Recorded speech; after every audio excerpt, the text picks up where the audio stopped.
Jangan nanya tentang Mama Gufron, ya, tentang bahasa Suryani.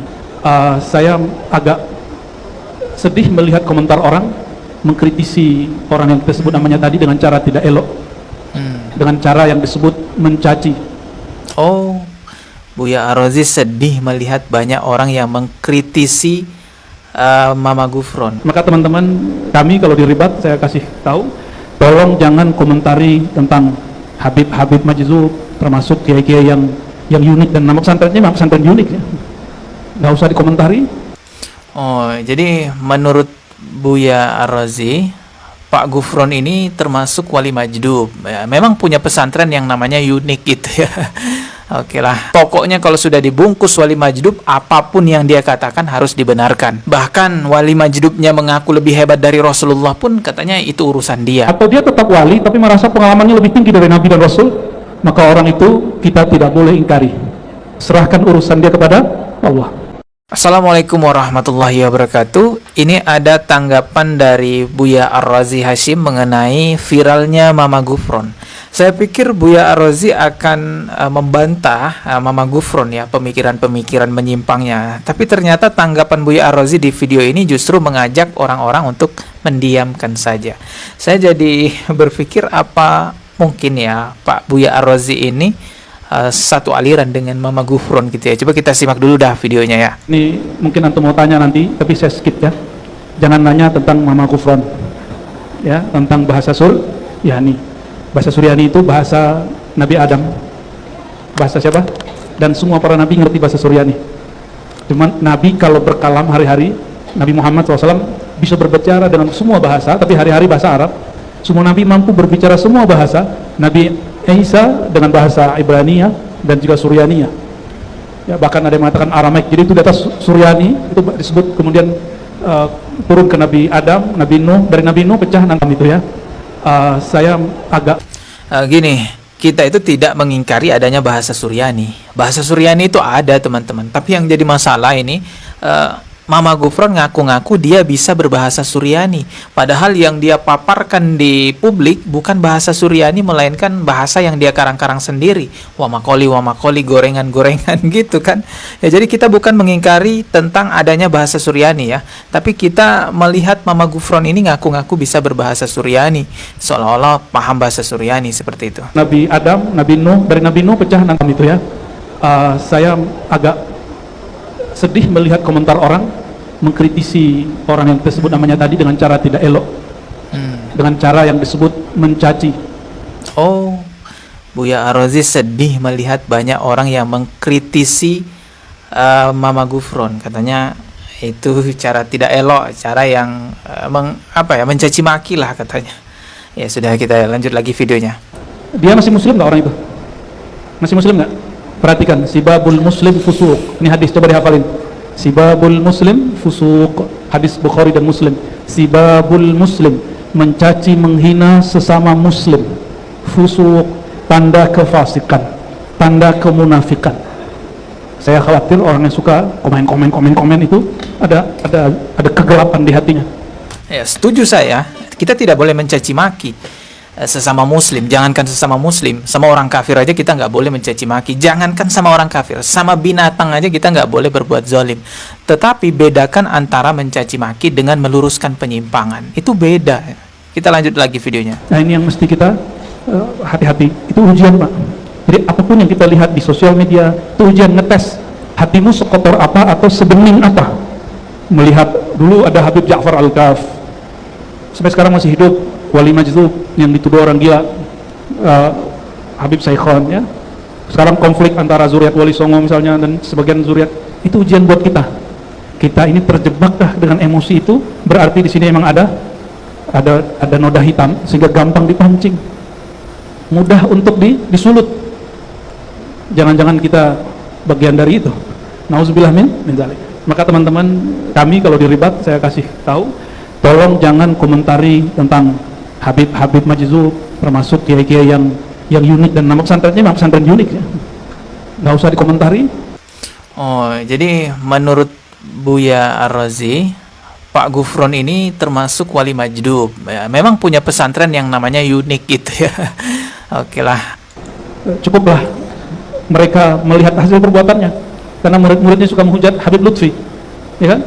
Ya udah, lihat aja cara kerja Allah. Kita nggak mau mengingkari pengalaman batin seseorang, ya. Ngaku misalnya bisa menulis buku 500 dalam sehari semalam, urusan dia. Siapa tahu benar, siapa tahu benar, kan ada orang bilang satu helai itu satu kitab, mungkin dia 500 paragraf kali, siapa tahu. Wallahu alam. Jadi ini kaidah yang sering kami ulangi, Bapak Ibu saudara-saudariku. Ini kaidah Ahlus Sunnah dalam memahami pengalaman batin seseorang. Ini perhatikan, Imam Sya'rani menyebutkan dalam kitab Al-Uhud As-Sughra bahwa apapun pengalaman batin seseorang, selama dia tidak ngaku nabi, ngaku jadi rasul, atau dia tetap wali tapi merasa pengalamannya lebih tinggi dari nabi dan rasul, maka orang itu kita tidak boleh ingkari. Serahkan urusan dia kepada Allah, ya. Sepakat? Astagfirullahaladzim.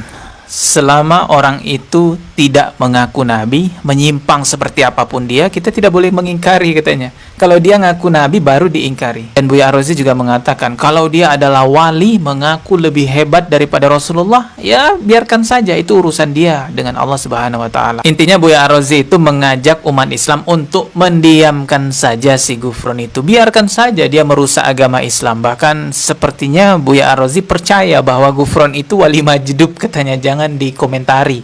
Tolong jangan komentari tentang Habib Majzub, termasuk kiai-kiai yang unik, dan nama pesantrennya memang pesantren unik, ya.